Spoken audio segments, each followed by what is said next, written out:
Assalamualaikum warahmatullahi wabarakatuh. Alhamdulillah wa bihi nasta'in ala umuri dunya waddin. Assalatu wassalamu ala asrofil anbiya'i wal mursalin wa ala alihi wa sahbihi ajmain, amma ba'd. Halo semuanya, perkenalkan nama saya Sofian Fernando, NIM saya 23071015079. Saya dari Prodi Pendidikan Agama Islam, saya dari Fakultas Agama Islam, saya dari Universitas Muhammadiyah Profesor Dr. Hamka. Saya di sini menjelaskan beberapa teori belajar yang terdapat di mata kuliah Psikologi Pendidikan. Yang pertama saya ingin menjelaskan teori behaviorisme, yaitu belajar dengan perubahan perilaku karena kebiasaan. Jadi contohnya siswa ini jadi rajin belajar, jadi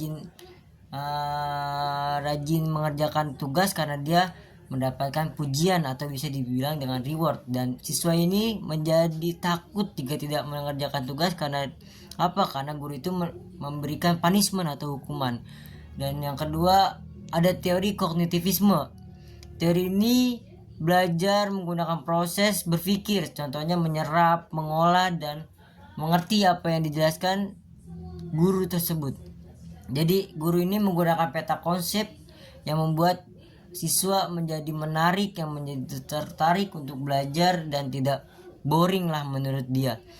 Dan juga teori humanisme. Teori ini membutuhkan rasa seperti nyaman, motivasi, dan percaya diri. Jadi contoh murid ini nyaman pada guru yang pada akhirnya dia jadi semangat untuk belajar. Juga guru ini sering memberikan motivasi kepada gurunya, membuat murid ini menjadi giat untuk belajar, menjadi semangat lagi untuk belajar. Dan juga ada teori konstruktivisme. Teori ini belajar dibangun sendiri lewat pengalaman dan ngobrol bareng, contohnya seperti diskusi bersama teman-temannya, dan pengalaman bisa dicari dengan eksperimen nyata seperti dia turun ke lapangan atau dia mencari hal-hal yang bisa dibuat, yang dicari sendiri pokoknya. Ada teori yang membahas soal misalnya ada yang belajar lebih gampang lewat gambar, lewat suara, lewat gerak, ataupun lewat tulisan. Dan juga di antara teori-teori tadi, siswa juga memiliki jenis-jenis gaya belajar. Yang pertama visual, yaitu suka lihat gambar atau video yang membuat dia tertarik, yang membuat dia jadi kayak menarik nih pembelajarannya, tapi juga ada ilmunya dalamnya.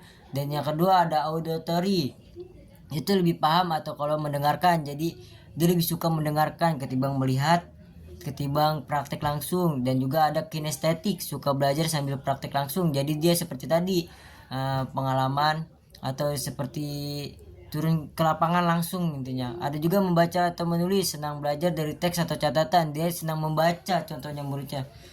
Dan yang terakhir mahasiswa siswa ngerti cara belajar sendiri, jadi dia nyadar nih, kayak misalnya saya saya ngerti belajar karena saya suka mendengarkan, saya mengerti belajar karena saya suka membaca, saya mengerti dari pembelajaran ini karena saya langsung turun ke jalan atau turun ke lapangan, jadi praktek langsung, tidak materi-materi terus yang pada akhirnya murid tuh ngerasa kayak bosan atau apapun itu. Dan kesimpulan saya di sini, kita sebagai guru yang akan datang atau pada saat ini menjadi guru, yaitu terkadang punishment atau juga reward itu sangat dibutuhkan agar siswa itu ngerasa bahwa segala yang dia lakukan itu mendapat pujian, mendapat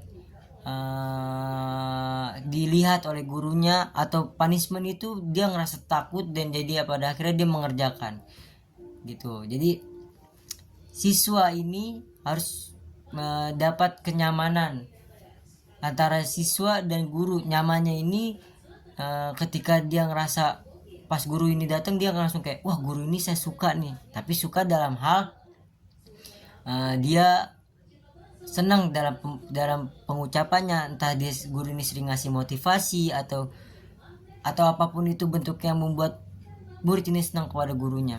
Dan juga guru harus tahu gaya belajar dari murid-muridnya, entah yang tadi saya sudah sebutkan, cara mendengar, belajar dengan mendengar atau melihat catatan atau melihat video, yang membuat siswa itu tidak kayak aduh guru ini lagi, yang gimana caranya kita sebagai guru yang akan datang atau guru yang sedang saat ini melihat, yaitu dengan cara semenarik mungkin, yang membuat murid-murid itu menjadi ingin untuk belajar, ingin untuk giat melakukan sesuatu seperti mengerjakan tugas seperti itu.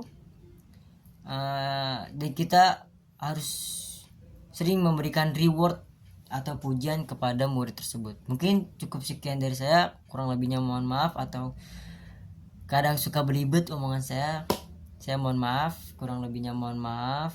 Sekali lagi, billahi fisabilillah haq fastabiqul khairat. Assalamualaikum warahmatullahi wabarakatuh.